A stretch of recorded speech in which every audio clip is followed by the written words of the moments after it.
Good morning, my people. How y'all doing this morning, man? We are back at it again. I changed up a couple of things just to make sure, we were on and ready to go. As you mentioned, you see, I did a couple of different things this morning. I'm using a different software, but as always, the message is gonna be positive. You know that. We're gonna be positive. So now look, let's take care of a few housekeeping things. Uh, what I'm currently about to do is I'm going into development to try to see if we can get some callers to maybe call in. Man, look, we trying to do a full-fledged show. It is what it is. But at the same time, man, we are also looking at maybe a different space. Maybe getting together a little small studio. I took a little section out of my home to do a little something, but that doesn't seem to be working, especially with the echoes and things. So now let's get into the topic for today. Let's be real, okay? Over the weekend, I released a podcast, man, and the podcast was centered on single parents, but especially single moms. And now the single moms that we're talking about, let me qualify what I mean by a single mom.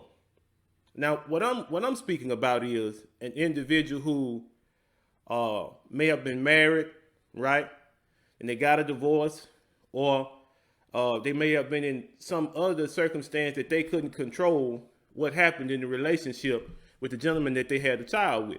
That's who I'm referring to. Now, there are other situations, but now we're not talking about those. We're not talking about those.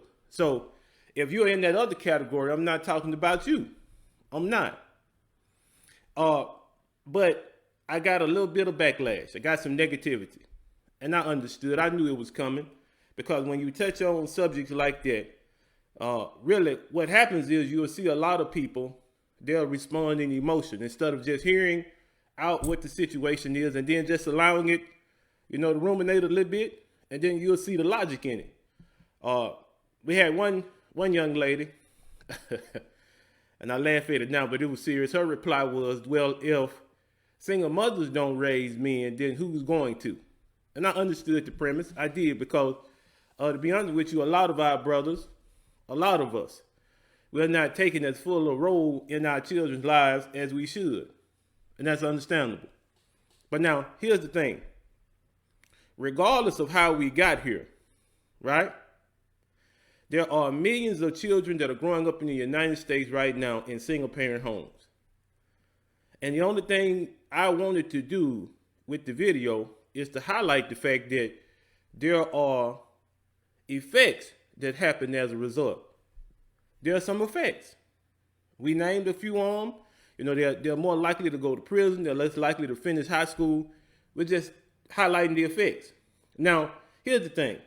For me personally, if I'm an individual who comes out and who pushes for positivity, and I'm not telling you the truth, if I'm painting a picture for you that's not realistic, then I'm not really doing you any good. One of the main tenets of being positive is being able to look at your situation logically, to know where you are, and still to choose to look at the bright side. That's a part of positivity. Because I don't push that, just be positive for any reason whatsoever. No, there's a specific reason why I'm being positive. I'm being positive because I know the state of things, but then I also have faith that things can change. I know they will. So, in getting back to the young lady's thought, if that's the case for any individual, that they're a single parent, hats off to you. First of all, let me say that. I applaud you all because that's a difficult job. You're having to be the mother and the father at the same time.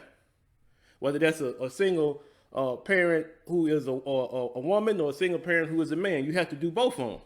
And you have to try to fill in the gaps. But here's the truth of the situation. No child born on this planet was meant to be born to one parent. That's not how this works. Why do I say that? Because in most cases, unless you did in vitro fertilization, in most cases, it takes two individuals, a man and a woman, to produce a child So quite naturally, it would take two individuals, a man and a woman, to care for and nurture and raise a child.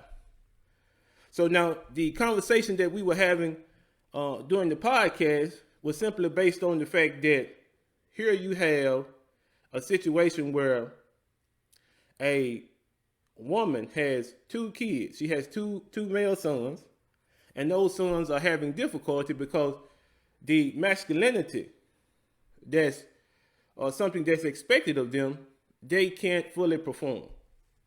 And that's an issue. That's an issue because when they get out into the world, there are going to be certain things that are expected of them.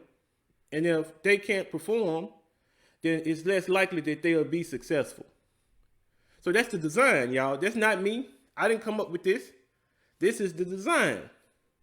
The family is the design to produce productive adults. Right? So if you are a single parent and you're faced with those challenges, like I said, hats off to you. But at the same time, I need to make you aware that any deficiency that may exist in that child that you're raising, you need to do your best to try to see if you can come up with a situation that will fill in for that deficiency.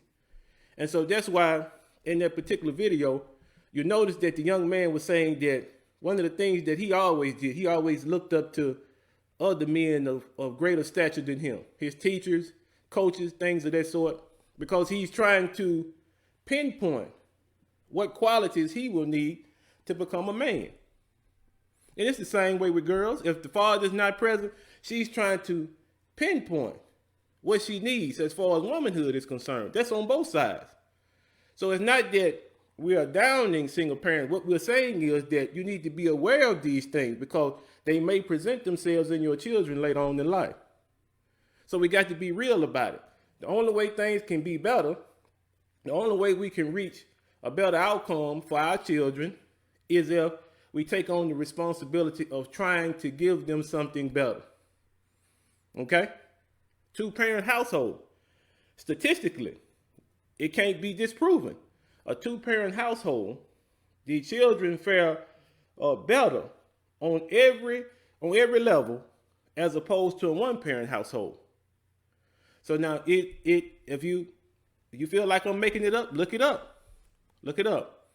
You get an almost 10% addition as far as negativity is concerned. So you have a baseline of individuals who might turn out to be criminals, but because of being raised in a single parent household, that percentage, that possibility goes up 10%. So don't tell me now there's no correlation. And then think about it. If you were designed as a human being to be exposed to both masculinity and femininity, and as you're growing up, you're seeing all sides of it, you're seeing what's going to be required of you, and you're taking that information and you're using it in your life to make your life better and those around you. If you're not able to do that, if there's something that you hadn't got a hold on, when you get into the real world, it's going to most definitely create a problem. It's going to. So as we mentioned, we're not coming down on single parents. As I mentioned, I know it's a difficult job. I know it is. But then you know what I also know? I know that it can be done successfully. I have friends that were raised by single mothers, and those are some of the strongest guys I know.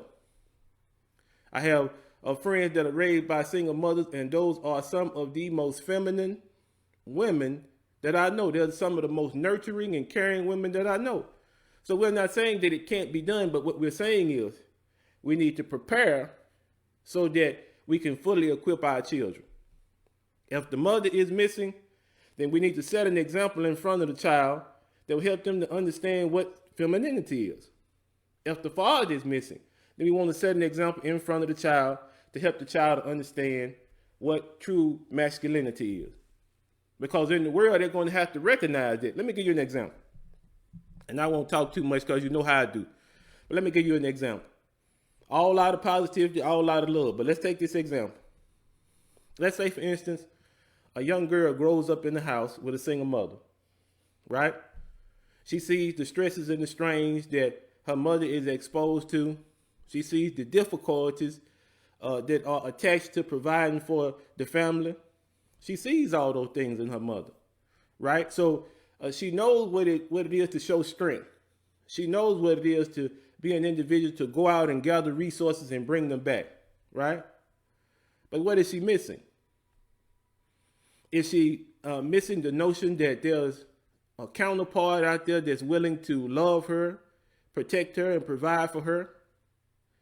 Is she missing the notion that there's a counterpart out there that will try their level best to alleviate all of the difficulties that she saw her mother go through?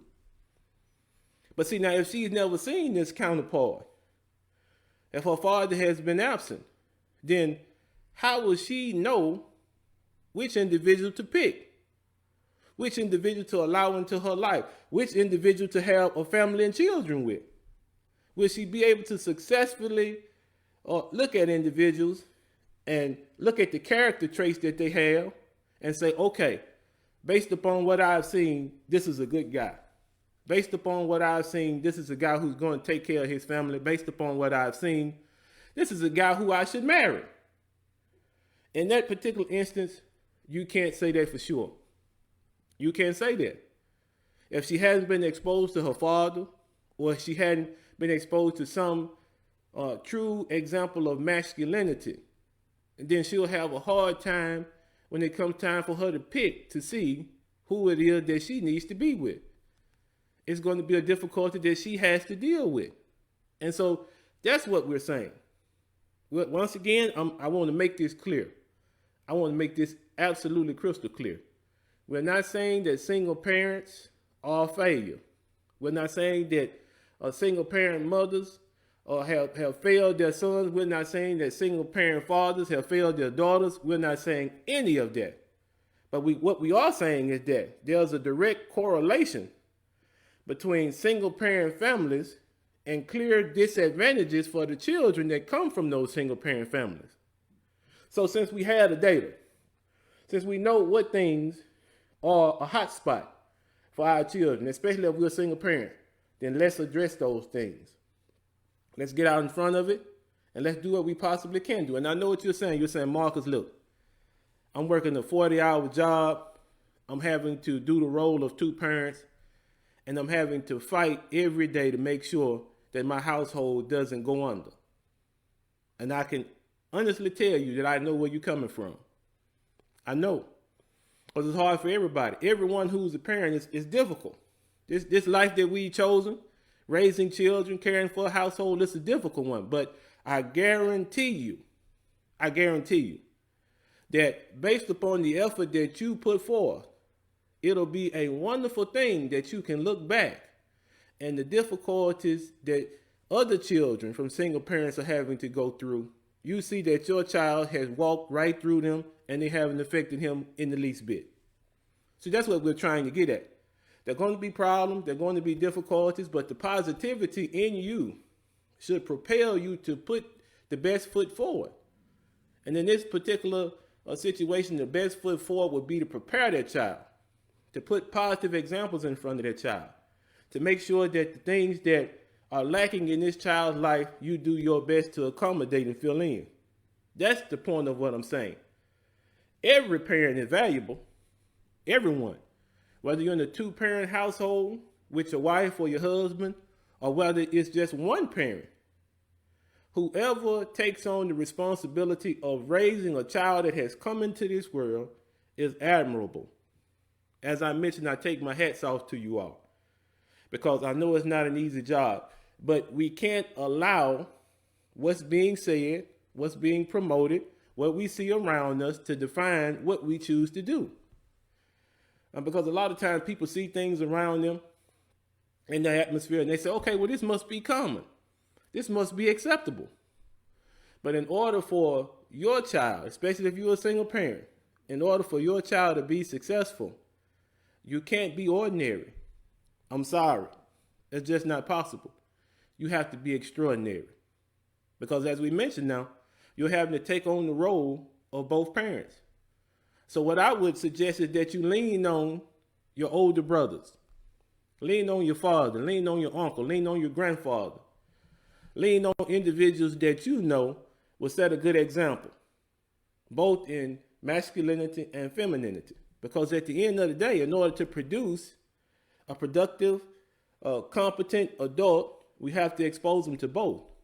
And we have to do it in a way that helps them to navigate what they want to be in life, what they want to become, what kind of discipline they want to come under. All of those things play into the development of a child. And so as parents, it's our responsibility to take care of that. Well, I hope that wasn't too heavy. As always, we're about positivity here. We are. And so I just wanted to clear that up because I'm trying to have a platform where you never come here and hear negativity. Now, I'm going to be honest. I'm going to be straight, but not negative. That's not necessary. There are enough things that are happening in the world that are negative, that can cripple a person, that can keep you from achieving your goals. You don't need to come here and hear me recite things that could do the same thing. We're about positivity. We're about making things enjoyable. Because you know me, I want you to have a good week. I want you to be productive. I want you to go out there and get those goals. I want you to go out and make sure that everything you need in the way of resources, you're grabbing, you're bringing it back for your family so that everybody can enjoy. I think for the most part that this is something that we can do as a community. And I think that there are individuals within the community that are willing to volunteer their time to make sure that some young man or some young woman turns out to live the full potential in their life. I believe it. I've seen it. And as a matter of fact, it's happened to me. So this ain't just me blowing smoke, y'all. Well, as always, I come with positivity and I'm going to leave on the same note. Did you like the music at the beginning of the show? Huh? Just a little something I picked out, man, to heighten your spirits, to get you going this morning. If you hadn't had your coffee, maybe the music helped you out. But as always, y'all, I got love for you. I want you to do well this week. I want you to be positive. And as always, man, don't let positivity rub off on you. Don't let it do it, man. There are so many reasons in your life to be thankful. And if you just took a few seconds to recount a few of them, I guarantee you'll be happy. And that's what we want you to be. Positive, happy, encouraged. All right, we love y'all, man. Y'all have a good week. Peace.